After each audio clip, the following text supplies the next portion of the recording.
Los primeros cultos que tuvimos aquí, vino un chico que se congregaba en una iglesia muy grande, donde hay mucha gente, y vino a decirme algo, pues acababa de fallecer su mamá, y vino completamente desorientado.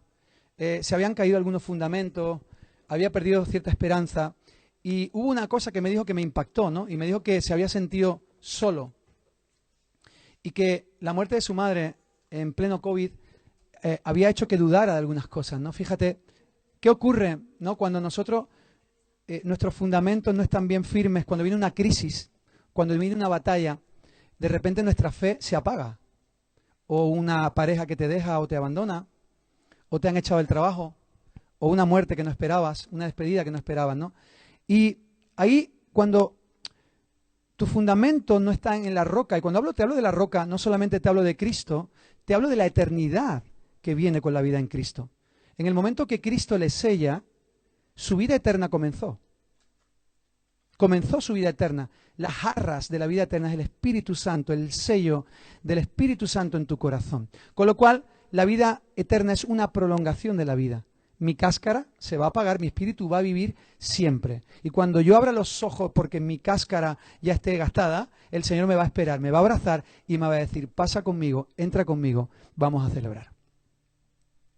¿Qué ocurre cuando nos desenfocamos de esa visión de Cristo y su vida abundante? Porque cuando hablamos de vida abundante podemos pensar que voy a tener mucho trabajo, muchos amigos, mucho éxito del mundo, ¿verdad? Y eso pensamos que es vida abundante, cuando la vida abundante es mucha vida eterna. Y dentro de esa vida eterna el Señor te quiere bendecir. Entonces,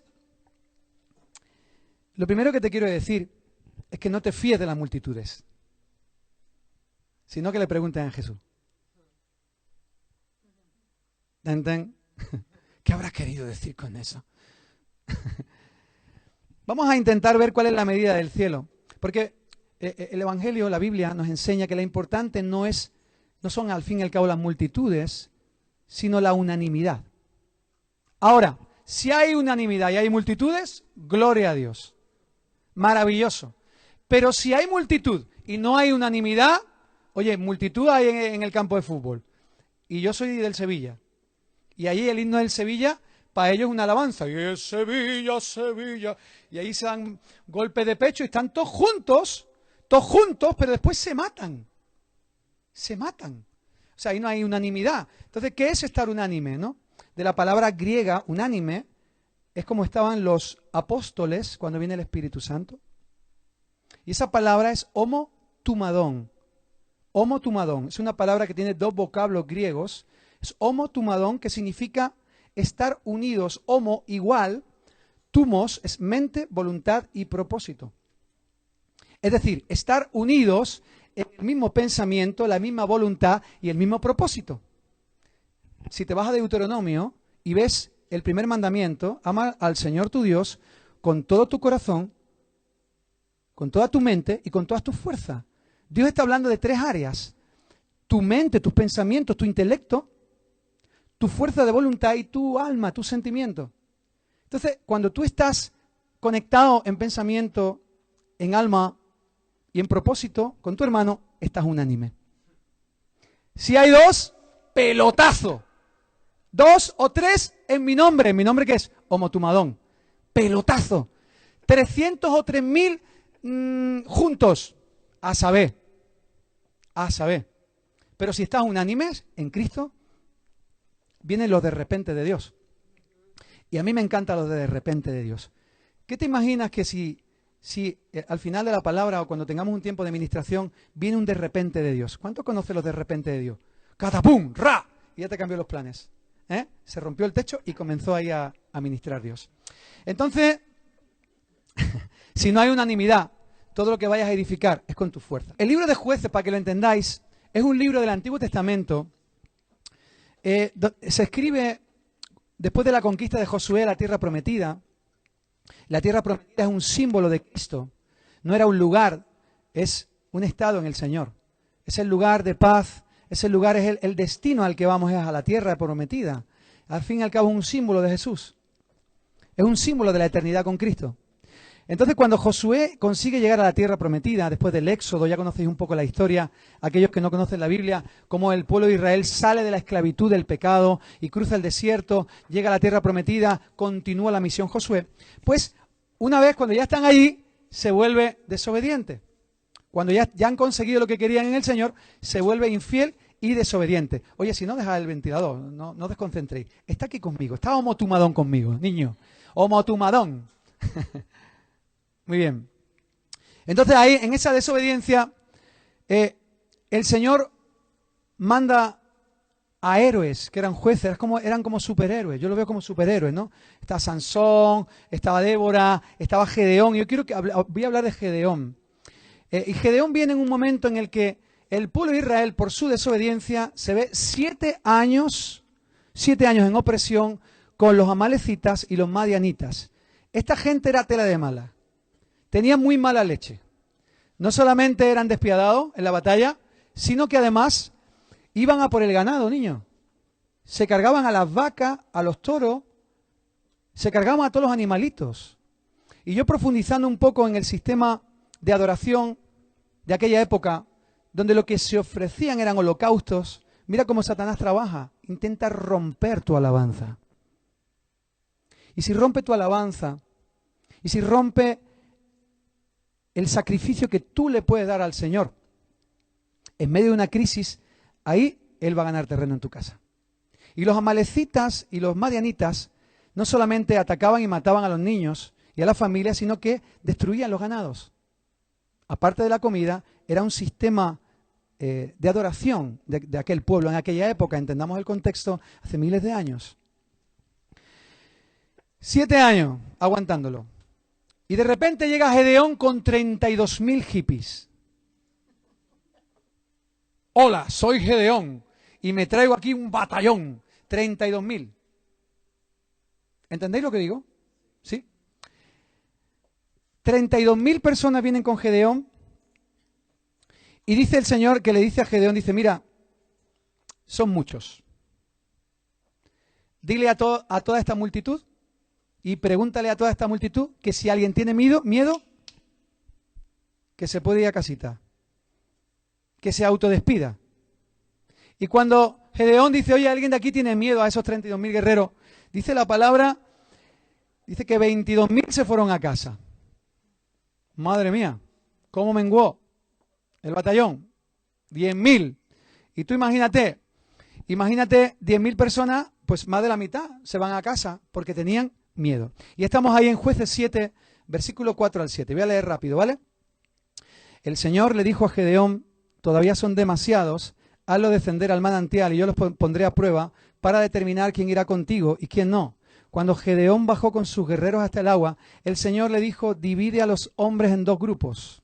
Un grupo, dice, pon a todos los que beban el agua, dice, en sus manos, lamiéndola como hacen los perros. Dice, en el otro grupo, pon a los que se arrodillan para beber directamente del arroyo. Solo 300 de los hombres bebieron con las manos, los demás se arrodillaron para beber con la boca en el arroyo. Entonces el Señor le dijo a Gedeón, con estos 300 hombres rescataré a Israel y te daré la victoria sobre los madianitas. El otro día un hermano compartió algo que me encantó y tomé nota. Aunque el mensaje no va a ir por ahí, pero tomé nota. Esto es lo que se llama el casting de Dios. En vez de Got Talent, God Talent. Y el Señor en ese casting le dice, mira, ve a beber del arroyo y los que beban del arroyo con las manos y laman el agua como si fueran perritos, dice, esos son los que quiero. Los que se vayan directamente al arroyo a beber, esos no pueden pelear conmigo. Y ahora tú te preguntas, dice, madre mía, ¿qué fricada es esta? ¿No? Yo te voy a decir una cosa, ¿eh? Yo leía este texto y a mí me confrontaba, ¿eh? Hasta que lo entendí. Y hasta que escuché una enseñanza teológica de este texto. Yo decía, vamos a ver, si adoración es postrarse, ¿no? Y se supone que los que beben del arroyo, ¿no? Oye, perdóname que me agache así, ¿vale? Los que beben del arroyo, madre mía, ¿cómo se postran? ¿No? Se humillan delante del Señor, ¿no? Sin embargo, el Señor dice, a esos no los quiero. A los que quiero son a los que toman agua del arroyo y la beben como perros. No hace falta que te explique que el arroyo es un símbolo del Espíritu Santo, ¿verdad? ¿Lo entendéis? En el Antiguo Testamento, por ser un idioma de Oriente Medio, hay simbología y numerología. Y los símbolos en la Biblia del aceite de oliva, el arroyo, el río, son símbolos del Espíritu Santo. El Señor estaba diciendo que la gente que quería en su batallón para edificar el reino de los cielos, para avanzar en una batalla espiritual, no eran solamente las personas que se agachaban a beber y solamente se saciaban ellos mismos, sino que aquellos que tomaban agua y estaban alertas, pendientes no solamente del agua que necesitan, sino de lo que necesita tu amigo, tu hermano y de lo que va a hacer el enemigo. Y a esos 300, que de ahí viene la película de 300, es una copia de la Biblia, te lo digo. De ahí viene la película de 300, de la historia de Gedeón. A esos 300 es a los que lleva a la batalla. Qué curioso, ¿no?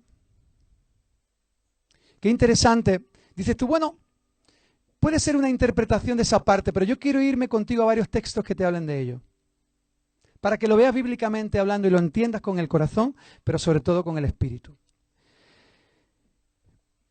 Mira, cuando yo llegué al Evangelio, cuando todos hemos llegado al Evangelio, no sé si alguno de aquí, bueno, es cristiano por una herencia familiar o si ha tenido un encuentro con el Señor.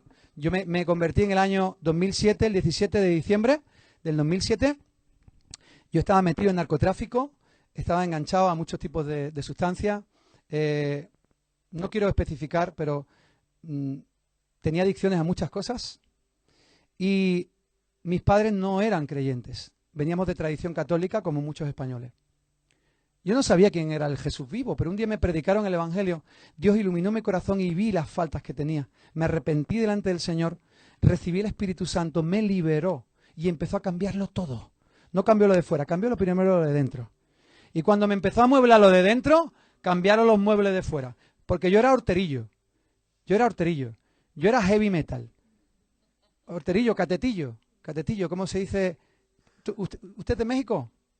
No, es que no sé cómo se dice esa palabra, pero un poco hortera. Sí, chabacano. El Señor te amuebla el corazón y después te cambia lo de fuera, no al revés. La religión te quiere cambiar lo de fuera para cambiar el corazón, pero Cristo toca la puerta del corazón, entra en tu corazón, cambia lo de dentro y cambia lo de fuera. Y así el Señor, cuando yo llegué estropeado, porque vamos a ver, yo tenía unas deudas. Imagínate, a mí me mandaban balas a mi casa y le decían a mi madre, este es el precio de tu hijo. Yo estuve varias veces en prisión. Y te cuento esta historia, pero hay muchas personas que también están en prisión. Y no necesariamente por narcotráfico. Pueden ser por otras cosas. Y Cristo quiere liberarte y sacarte de esa prisión. Puede ser la necesidad de afirmación. Puede ser la necesidad de tener a alguien a tu lado que sacie un vacío que solamente Dios puede saciar. Puede ser amor al dinero. Puede ser juego. Puede ser pornografía. Hay muchas cosas en las que Dios te puede llevar y el Señor te quiere liberar. Entonces, cuando tú llegas al Evangelio, llegas estropeado. A mí que me dejen de rollo. Llega estropeado.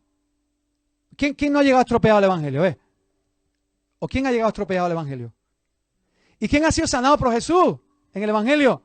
Yo tenía unas trampas que yo recuerdo que el pastor me decía, Marquitos, no te preocupes, Marquitos, el Señor lo va a arreglar todo. Y yo me quedé en unas irritaciones. Yo llegaba a mi casa y yo me quedé en unas irritaciones. Mire, qué fácil lo ve este cristianito. Qué fácil esto, tío. Si me están persiguiendo para matarme, si tengo deuda en todos lados, si estoy enganchado a esto, si veo la tele y directamente ya me meto en lo que me meto. Sobran palabras, ¿no? Si estoy adicto a todo, si no soy capaz de decir una frase, dos verdades, si cada vez que digo una verdad me entran ganas de vomitar, o sea, te lo digo de verdad, o sea, mentiroso compulsivo. Me inventaba unas historias de chico, ¿eh? ¿Para qué? Para llamar la atención. Me montaba de la inseguridad y de la falta de afecto paterno. Para inventarme, para ganarme a la gente. Me inventaba unas historias, unas mentiras. Madre mía, tenía una liada con la chavalita, madre mía, un desastre. Un desastre. Entonces me decía, este pastor decía, Marquitos, tranquilo, el Señor lo va a arreglar todo. Ay, qué irritación me cogía. Pero me lo decía con una fe. Que yo digo, mira, yo no tengo tu fe, pero a mí me gusta tu fe, tío. Y empecé a ir a la iglesia porque me gustaba la fe del nota ese. Digo yo quiero tu fe, tío. Yo quiero tu fe. Y te voy a decir una cosa. Desde entonces hasta hoy, que desde el año 2007 al 2022-2023, si tú supieras todas las cosas que ha hecho el Señor en mi vida, mira, me quitó de la ansiedad, me quitó de una enfermedad que se llama acúfeno, me liberó de la adicción a la cocaína, me liberó de la pornografía, me liberó de la mentira, me liberó del amor al dinero, me hizo libre, me enseñó a cantar alabanza, me puso un cántico nuevo en mi boca, un cántico de adoración, me enseñó a amar a las personas, no solamente a mirar el ombligo, me enseñó a beber de ese arroyo, no solamente pensando que yo necesitaba ser sanado, sino que al lado mía también había alguien que necesitaba ser sanado. Y cuando me empecé a congregar, yo veía la carga que tenían mis pastores y yo decía, wow, qué rica está esta agua, qué maravilla la presencia de Dios, qué gozo, qué alegría, las canciones, las alabanzas, ¡gloria! ¡Gloria! ¡Qué gozo más rico! Yo me pegaba meses llorando y llamaba a mi mujer, qué pesado era, llamaba a mi mujer, Vanessa, que me ha perdonado todo, gorda, que me ha perdonado todo, cariño, que me ha perdonado todo, gordita, pam, pam, pam, y cantando solo, con la ventana abierta, así me pegué un año. Pero ¿sabes qué? Que yo veía también a mi pastor y yo veía que estaba reventado.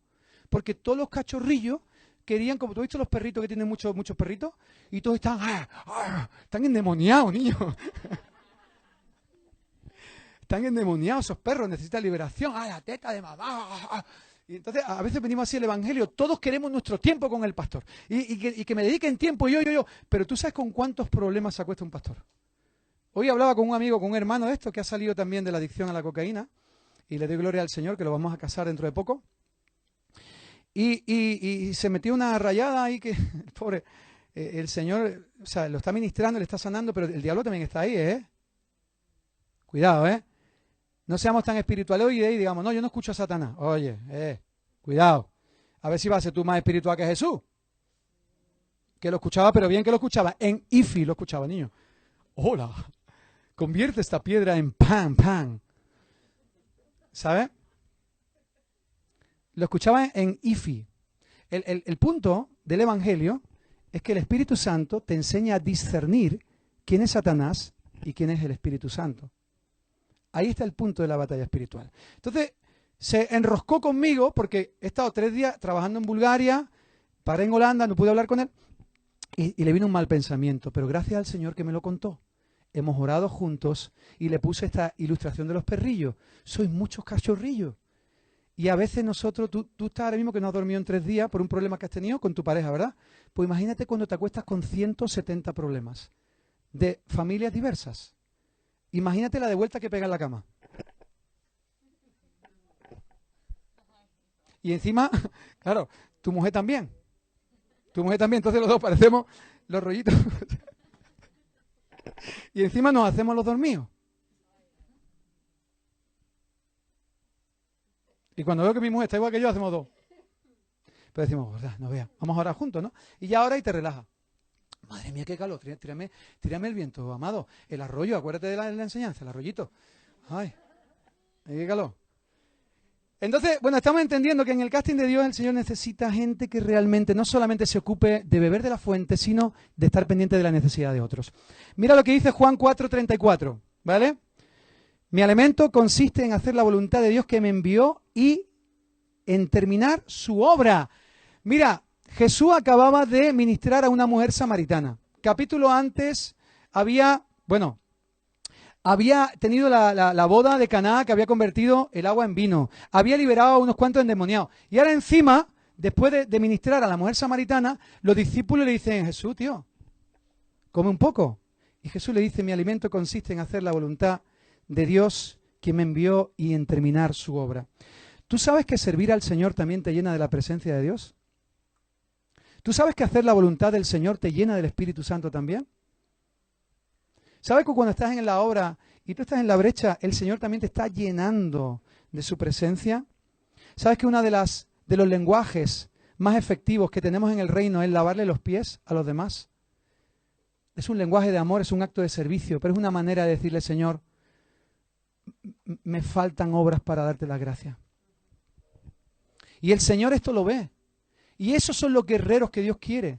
Aquellos que no solamente esto lo puedes aplicar y lo puedes extrapolar a cualquier área de tu vida, a tu familia, a tu trabajo, al área social donde te mueves, no solamente pienses en ti, piensa en los demás. ¿Sí? ¿Estamos ahí? Voy a continuar rápido. Ay, ay, ay. ¿Creéis que me da tiempo? Sí, ¿no? Muy bien. Bueno, continúa la palabra diciendo que despide a todos los guerreros excepto a esos 300, ¿vale? Y a esos 300 se los lleva a la colina. Encima Jesús con su buen sentido del humor. Ahora que sois poquito, vais a ver la que tenéis por delante. Y se lo lleva a una colina, a un lugar alto, y dice que vea al ejército madianita y a todo el ejército amalecita, que dice que era incontable. Era como una plaga de langosta. ¿Habéis visto la película esta de Braveheart? Cuando salía toda la plaga de los ingleses que querían, ¿verdad? Que no, incontable. Pues así decía que era el ejército, ¿no? Y el Señor le da una palabra y le dice, desciende al campamento madianita porque te he dado la victoria. ¿Por qué no repites conmigo? A la de 3. Te he dado la victoria. 1, 2 y 3. Os ha dado la victoria. Por grande que sea el ejército, por mucha multitud que haya, te digo que solamente está unánime el ejército de Dios. Y aunque solamente haya 2 o 3 en su nombre, esos 2 o 3 van a terminar con una multitud de potestades y principados en el nombre de Jesús. Solamente tienes que creerlo. Creerle a Dios no es lo mismo que creer en Dios. Creer en Dios dice que hasta los demonios creen, pero creerle a Dios es creer su palabra. Y yo creo que su palabra, donde hay 2 o 3 en su nombre, unánime, hay avance en el reino. Y ahí se lo lleva arriba, y en Jueces 7, vamos a seguir leyendo, ¿vale? Versículo 16.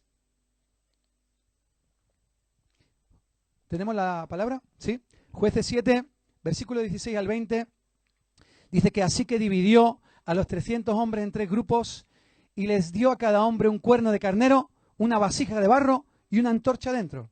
Después les dijo, fíjense en mí, cuando yo llegué al límite del campamento, hagan lo mismo que yo.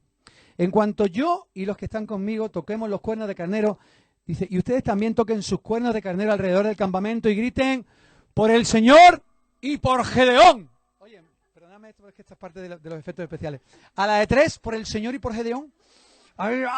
Como los de Braveheart, ¿eh? A la de 3, 1, 2, 3, por el Señor y por Gedeón, ¿vale? Libertad. 1, 2 y 3. Por el Señor y por Gedeón. Por el Señor y por Gedeón. Dice que fue apenas... I'm sorry. Son los bonus, se me acumulan bonus y hay que soltar los bonus. Fue apenas, dice, pasada la medianoche, después del cambio de guardia, cuando Gedeón y los 100 hombres que iban con él, dice, llegaron al límite del campamento madianita. Entonces de un momento a otro tocaron los cuernos de carnero, rompieron las vasijas de barro y enseguida los 3 grupos tocaron los cuernos y rompieron las vasijas. Con la mano izquierda sostenían una antorcha ardiente y en la mano derecha el cuerno y todos gritaban, una espada por el Señor y también por Gedeón. Are you ready? Ahora es una espada, ¿eh? A la de 3, sí. Mira, aunque te dé coraje. Pero hazlo con coraje. Por los madianitas y los amalecitas, que es un símbolo del reino de las tinieblas. 1, 2 y 3. Y otra por Gedeón. Amén. Bueno, qué extraña escena, ¿verdad? Imagina la situación de Gedeón. 300 hombres que realmente eran fuertes, pero eran frágiles. Y se veían más frágiles cuando veían lo que tenían por delante. Y ahora, fíjate con las armas que pelean. Con una vasija de barro, un chofar, que era un instrumento judío, que era como un cuerno de carnero, y una antorcha dentro de la vasija. Y ahora, o sea, empieza a sonar el chofar. ¿Puedes ponerle reverb aquí a esto? El chofar yo creo que sonaría algo así como...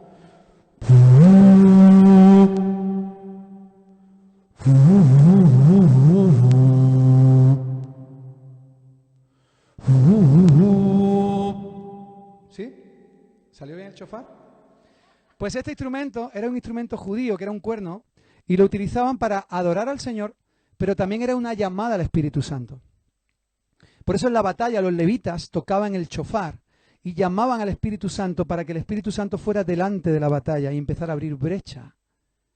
Y ahí cuando cantaban y tocaban el chofar, en ese momento dice que la vasija de barro la tenían que partir, y cuando partían la vasija de barro, salía la antorcha que estaba escondida, ¿verdad?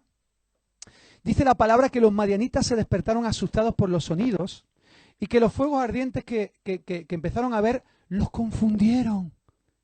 Eso dice en el versículo 22. ¿Qué es lo que hemos cantado hoy? Cuando alabé a Cristo, todo cambió. ¿Y el enemigo qué? Se confunde. Lo hemos cantado en la primera canción. ¿Sabes que los enemigos de Dios, las potestades, los principados, se confunden cuando un hijo de Dios sabe alabar al Señor en medio de una batalla, en medio de una crisis? En ese momento, cuando viene el problema que no esperabas, ahí es cuando se parte la vasija, que es un símbolo de tu corazón. Y cuando se parte la vasija, que es el quebranto del corazón, lo que sale es la luz de Cristo. Y esa luz de Cristo es la que confunde a los enemigos. Por eso no creo en un evangelio triunfalista, sino en un evangelio donde nosotros como creyentes no estamos exentos de pruebas, no estamos exentos de batallas, no estamos exentos de quebranto, no estamos exentos de roturas en el corazón, pero sí que tenemos la mayor arma y herramienta, que es la alabanza delante del Señor. Y ahí en medio de la enfermedad, ahí en medio de la crisis, ahí en medio del abandono, ahí en medio de la pérdida de un trabajo, ahí en medio de cualquier crisis que puedas tener en la tierra que te confunda, toma tu shofar, comienza a adorar al Señor y permite que ese quebranto rompa la vasija para que salga la luz, porque para que salga esa luz y para que salga la luz del Señor, el corazón se tiene que quebrantar. El corazón se tiene que quebrantar. ¿Sabes que Pablo lo decía en 2 de Corintios capítulo 4, versículo 7? Dice, ahora tenemos esta luz que brilla en nuestro corazón, pero nosotros mismos somos frágiles vasijas de barro que contienen este gran tesoro. Esto deja bien claro que nuestro poder proviene de Dios, no de nosotros mismos. Gloria al Señor. ¿Puedes tocar el piano, Gemma?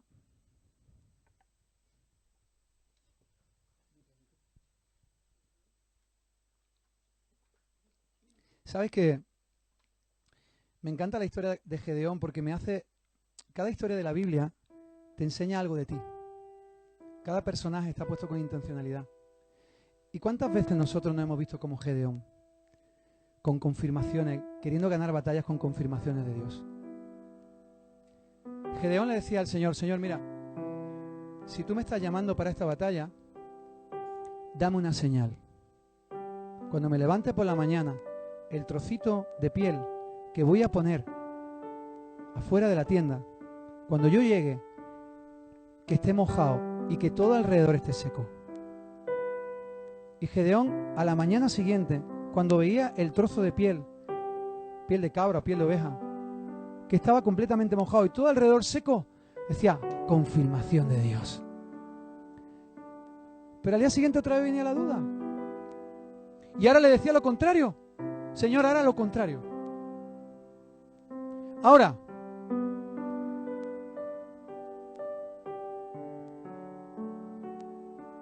que todo esté seco, o al revés, que todo esté mojado y que el vellocino esté seco. ¿Y sabes qué es lo bonito de Dios? Que encima Dios te lo hace. Así es Dios. Ay, qué bello. Yo me imagino a Dios mirando a Gedeón. Ay, qué bello mi Gedeón. Hijo, y si me pide un barquito de papel con un mensaje profético de que vienen los chupachups, pues también te lo mando. También te lo mando. Y Dios es tan bueno. Y en su amor, cada pregunta que le hagas, con un corazón sincero, porque Gedeón quería ir a la batalla, pero quería saber si Dios lo respaldaba. Pero Dios veía el corazón de Gedeón. Y si le hubiera preguntado al día siguiente, Señor, que todo esté mojado, todo estaría mojado.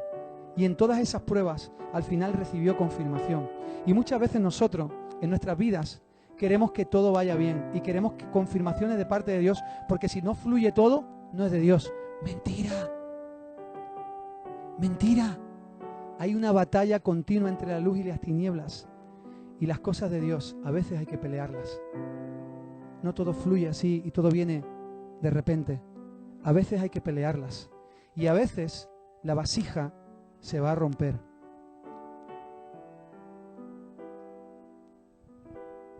¿Qué va a ocurrir cuando llegue el momento del diagnóstico de tu papá o tu mamá, porque estamos despidiendo a una generación.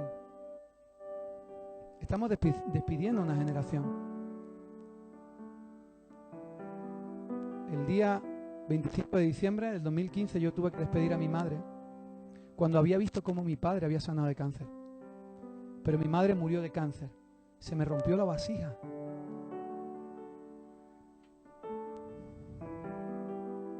Yo vi a mi madre cogerme de la mano y decirme: Marcos, no me quiero morir.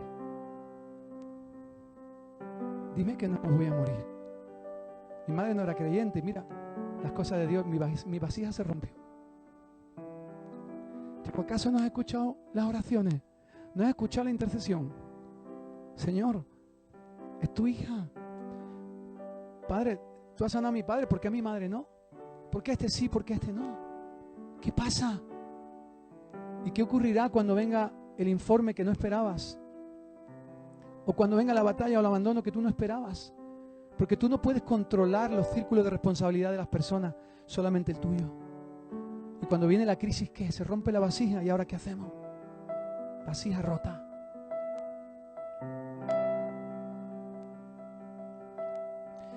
¿Sabes que cuando pasó esto de mi madre, antes de entrar en coma, dijo que había hecho muchas cosas malas en la vida? Fue el momento de gracia que Dios me dio para que le predicara el Evangelio. Yo le dije que había solución en Cristo Jesús. La presencia del Señor en esa sala de hospital, con mi madre con la cabecita perdida, era tan grande. Mi madre aceptó a Jesús como Salvador. Y como una niña pequeña, le puse un pijama rosa, se acostó y me dijo: llama a tu padre. Lo que yo viví en mi casa fueron insultos, reproches, palabras deshonestas, una familia desestructurada. Eso es lo que yo viví. Cuando salí de la habitación me dijo mi madre: llama a tu padre. Y salí para afuera, digo: papá, corre, que mamá te quiere decir algo.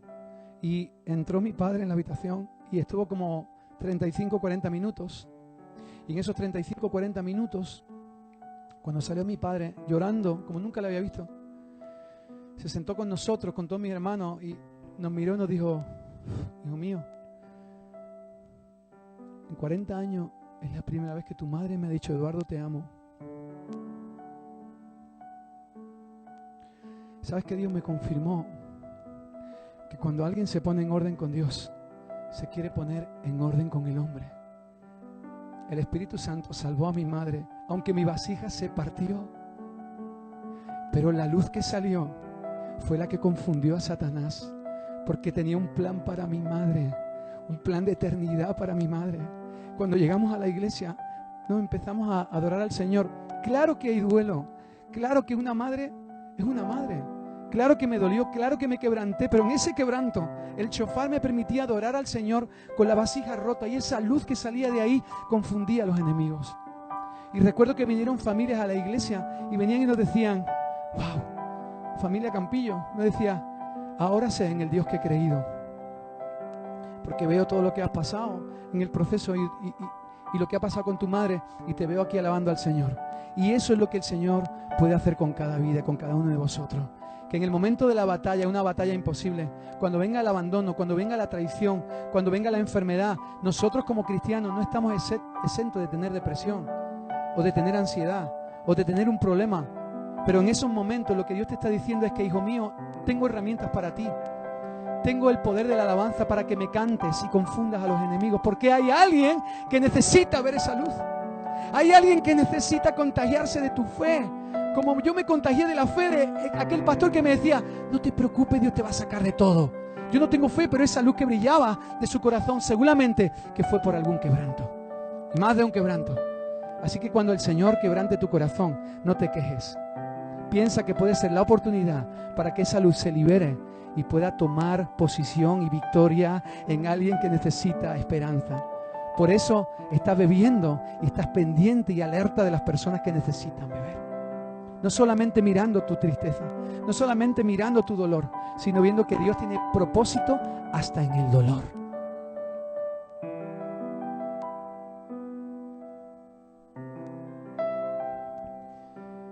Cuando tengas problemas, no te escondas en la vasija. Este es un sitio libre de llorar. Veo gente quebrantada y me encanta verles porque yo también estoy quebrantado. Estoy intentando no llorar mucho porque si no, no puedo predicar. Y la verdad que no queda muy serio. Un pastor ahí llorando mientras que está predicando. Pero ¿sabes qué?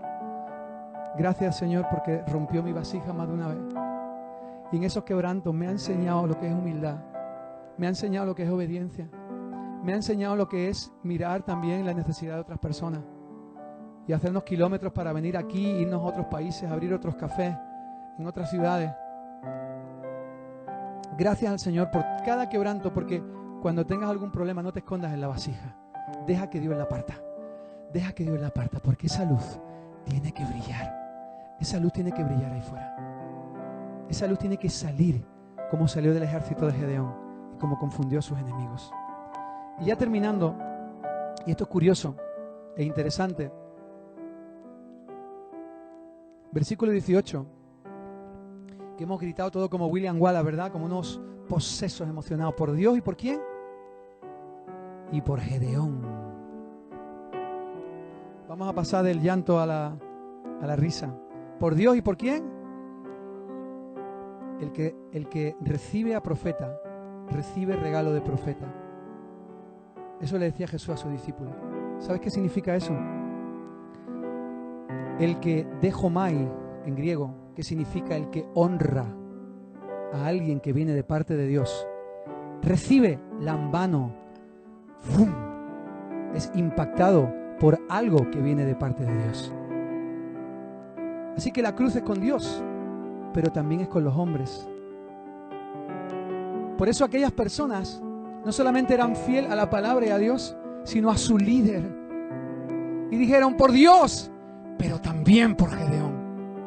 Y en esa cultura de honor, el Señor no te puedes imaginar cómo se mueve. Por Dios y por mi papá, aunque lo hizo mal. Por Dios y por mi hermano, aquel que me predicó el Evangelio. Y a lo mejor me falló, pero por él también. Por Dios y por los pastores. Por Dios y por los profetas. Por Dios y por los siervos. Por Dios y por Gedeón. En esa cultura de honor, ahí estás practicando lo que es beber del arroyo. No solamente mirándote a ti, sino mirando al prójimo. Y al fin y al cabo la cruz es gracia vertical y gracia horizontal. Dios con el hombre y ahora el hombre con el hombre.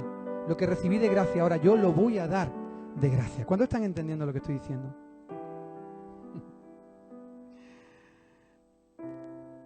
Cuando yo quería quitarle carga a mi pastor, claro que lo haces para Dios. La Biblia dice que lo que hagas como para el Señor. Pero sabes que cuando tú estás sirviendo y te estás sujetando en la obediencia que tus líderes te están impartiendo, tú estás sirviendo a Dios y estás honrando a Dios. Por eso dice la Biblia que si amas a Dios, pero aborreces a un hermano, eres mentiroso. ¿Por qué? Porque la parte más cercana y más física que tengo, asignatura pendiente. ¿Cómo voy a amar al que no veo si no amo al que veo? ¿Cómo voy a obedecer a Dios si desobedezco al que veo? Y a veces lo hacemos mal. Lo hacemos mal. Pero Dios honra esa obediencia. Aunque la persona que te está discipulando, ministrando, ayudando, lo haga a veces mal. Él honra la obediencia. Siempre honra la obediencia. Por Dios y por Gedeón. Y para esto necesitamos entender lo que es lealtad. Y la lealtad es la capacidad que el Espíritu Santo me da de seguir viendo las virtudes de Eli, por ejemplo, cuando ya conozco sus defectos. La lealtad me permite seguir viendo como veía David a Saúl. Para mí era un tarao Saúl. Un colgado que se le fue la olla y por celo se quería cargar a su discípulo. Pero ¿sabes cómo lo veía David? Incluso pudiéndolo matar con su boca. Que no le acontezca nada a mi Señor. El Espíritu Santo te da esa capacidad de ser leal. Por eso las amistades, las parejas se rompen.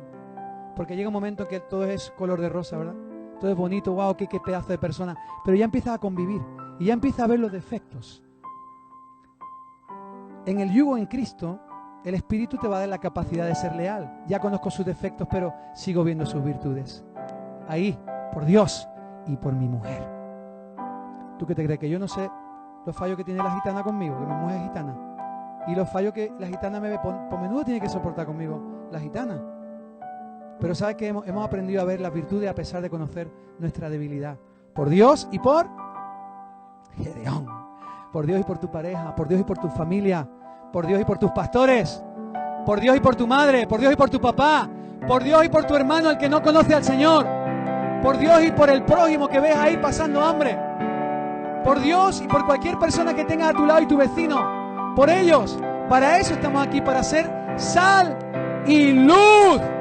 Pero se tiene que partir la vasija, se tiene que romper en el nombre de Jesús. ¿Cuándo están conectados con el mensaje? ¿Cuántos están intentando o entendiendo lo que el Espíritu te está hablando? Termino ya porque tengo preguntas que haceros. Y ahora vamos a rebobinar de esta historia. ¿Habéis entendido un poquito? Sé que hay gente, perdóname porque sé que es la primera vez que escucha historias tan densas, pero has escuchado un poquito, ¿has entendido? Sí, wow, gloria a Dios. Gloria a Dios. Vamos a rebobinar. ¿Cómo recibe el llamado Gedeón? ¿Dónde recibe la confirmación de Dios? Estamos en el capítulo 7 de Jueces, ¿verdad? Dale a Rewind, Eva, dale a Rewind. Vamos al capítulo 6. Y vamos a ver dónde recibe Gedeón su llamado. Bueno, no pasa nada, yo lo leo. Aquí recibe el llamado. Capítulo 6, versículo 11. Ahí recibe Gedeón la confirmación del llamado que tenía Dios para él. Dice, después el ángel del Señor vino y se sentó debajo del gran árbol de Ofra que pertenecía a Joás, del clan de Abiezer. Gedeón, hijo de Joás, estaba trillando trigo en el fondo de un lagar para esconder el grano de los madianitas. Entonces el ángel del Señor se le apareció y dijo, guerrero valiente, el Señor está contigo. ¡Wow! Fíjate dónde recibe el llamado Gedeón. Y ahora vas a flipar. ¿Sabes que el proceso de trillar trigo era un proceso donde se limpiaba el trigo afuera? Al aire libre se empezaba a quitar toda la maleza que no servía del trigo para que solamente quedara el fruto que servía. Y empezaban ahí a depurar y empezaban a limpiar y empezaban a podar hasta que quedaba el fruto que quería. Pero sabes que Gedeón no pudo hacerlo al aire libre, se tuvo que esconder porque los madianitas querían llevarse todo el fruto. Los madianitas querían llevarse toda la cosecha. Y a esto vino Satanás, dice la palabra, a robar, hurtar y destruir. Y a esto viene Satanás, a llevarse el fruto y las semillas que ha recibido. ¿Y sabes qué hizo Gedeón? Estuvo dispuesto a actuar. Se fue a un lagar. ¿Sabes lo que es un lagar? El lagar es un lugar donde se pisa la uva. El lugar del prensado también del aceite. Y ahí se escondió y ahí comenzó a podar y ahí comenzó a ser tratado por la palabra de Dios. Gedeón estuvo dispuesto a actuar en medio de la crisis. Y ahí cuando Dios trató su carácter, y ahí en el momento de la prueba, ahí en el momento de la poda, que a nadie nos gusta que el Señor nos pode.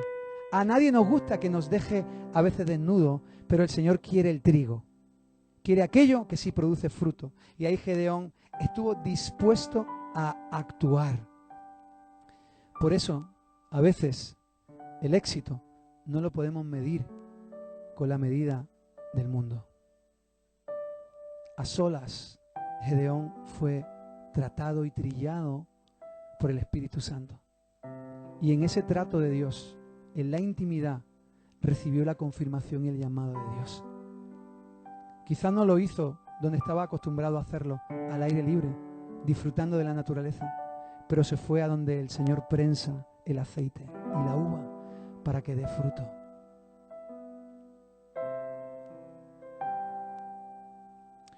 Yo tengo algunas preguntas y me gustaría que ahora participarais vosotros.